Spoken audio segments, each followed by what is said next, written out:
Robotic ની રિપ્લેસમેન્ટમાં પહેલાં સર્જન normal જે સર્જિકલ અપ્રોચ હોય પ્રિફર્ડ અપ્રોચ એનાથી હાડકા સુધી ને સાંધા સુધી પહોંચતા હોય છે.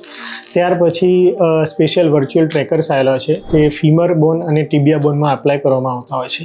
એ ટ્રેકર છે તમારા સાંધાની અને તમારા જોઈન્ટની જે ડેટા હોય છે એ રોબોટને પ્રોવાઈડ કરતો હોય છે.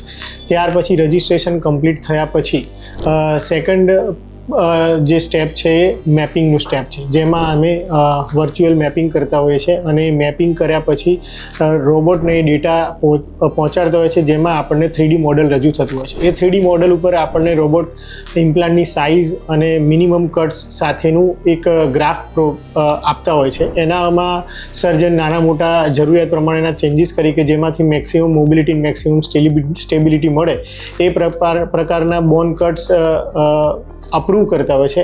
ત્યાર પછી સ્ટેજ આવે છે એક્ઝિક્યુશનમાં. એ એક્ઝિક્યુશનમાં આપણે રોબોટિક આર્મને ગાઈડ કરી અને જ્યાં આગળ મેપિંગમાં જેટલું બોન કટ કરવાનું હોય એટલું બોન મિલિંગ કરતા હોઈએ છે.